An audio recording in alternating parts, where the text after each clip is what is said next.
From disclosure duties to negotiation strategy. In the previous sections, we explored how disclosure obligations apply to buyers, sellers, and brokers.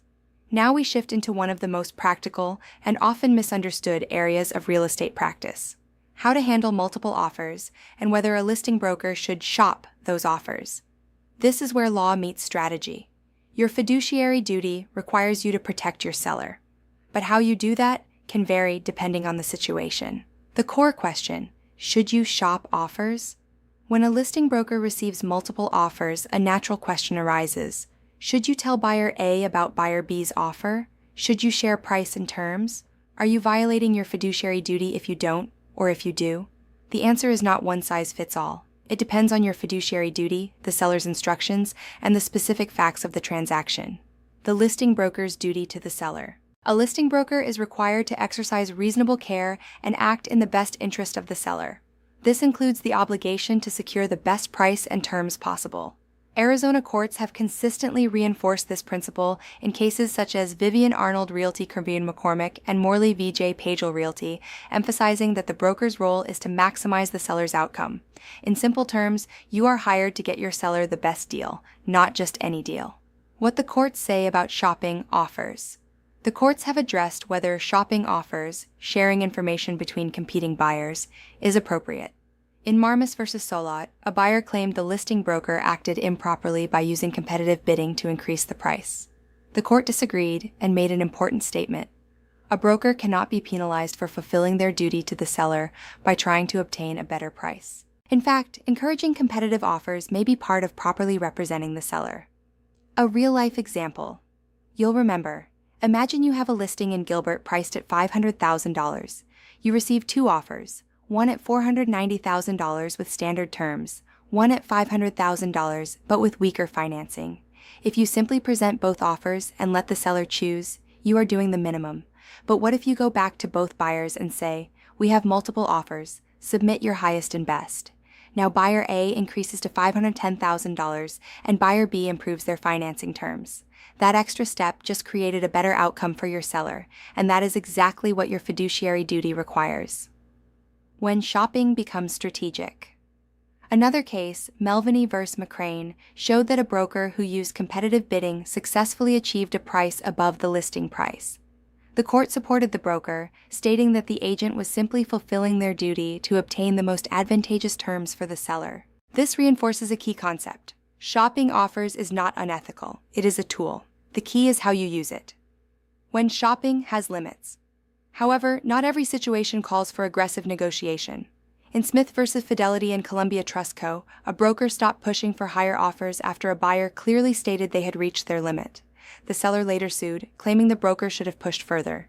The court disagreed, recognizing that the broker had reached a practical limit in negotiations. This case teaches an important lesson. Your duty is to act reasonably, not endlessly. The most important rule: follow the seller's instructions.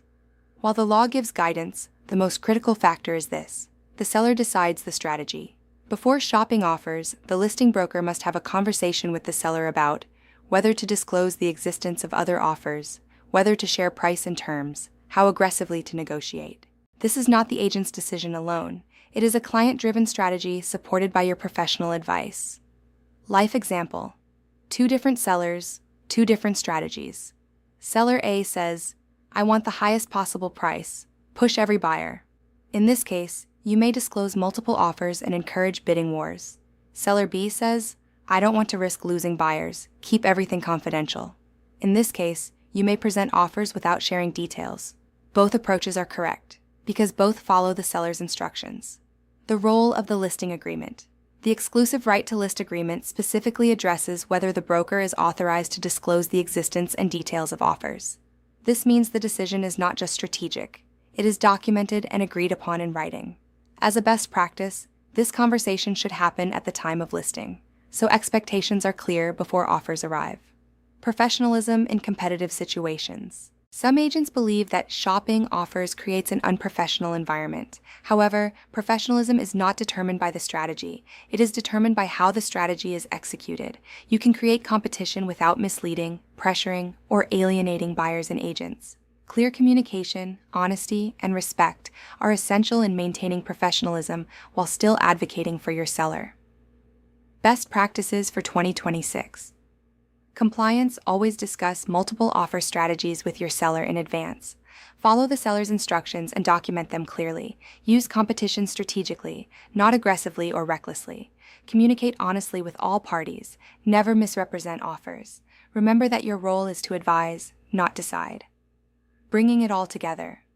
This section ties directly into everything we've covered so far. Disclosure taught us what must be shared. Broker duties taught us how to guide clients. Lombardo taught us about performance disclosure. Now we see how negotiation strategy fits within those legal boundaries. Real estate is both an art and a science. The law sets the rules, but your skill as an agent determines how effectively you operate within them. The best agents understand that maximizing value for the seller while maintaining integrity is the true mark of professionalism. Online discussion. Question: is a listing broker required to shop offers in every situation? Answer: no. The broker must follow the seller's instructions and use reasonable judgment based on the circumstances. Question: why can shopping offers be considered part of a broker's fiduciary duty? Answer: because it can help secure better price and terms for the seller, which is part of acting in the seller's best interest. Question: what is the biggest risk if a broker does not communicate strategy with the seller?